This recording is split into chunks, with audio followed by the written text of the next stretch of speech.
السلام علیکم دوستو،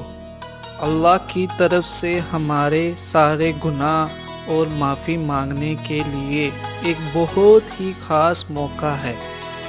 جسے ہم شب قدر یعنی کہ لیلۃ القدر بھی کہتے ہیں۔ اس رات کو قرآن شریف پہلی بار جنت سے دنیا میں اتارا گیا اور اسی رات کو حضرت محمد صلی اللہ علیہ وسلم پر قرآن شریف نازل ہوا۔ شب قدر رمضان کے آخری عشرے 21، 23، 25، 27 اور 29 راتوں میں سے ایک رات ضرور شب قدر کی ہوگی۔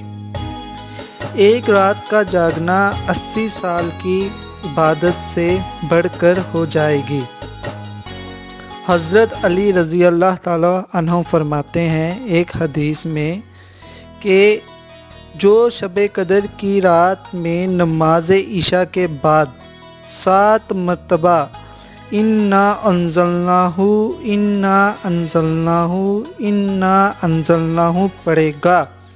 اللہ تعالیٰ اس کے ہر مصیبت سے نجات دے گا اور 1000 فرشتے اس کے لیے جنت کے لیے دعا کریں گے۔ حضرت محمد صلی اللہ علیہ وسلم نے فرمایا کہ شب قدر کی راتوں میں اگر کوئی امتی 4 رکعت نماز ادا کرے گا 2 سلام کے ساتھ، ہر رکعت میں سورۃ الفاتحہ کے بعد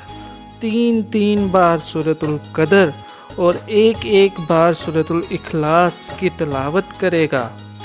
اور سلام پھیرنے کے بعد 70 مرتبہ درود شریف پڑھے گا،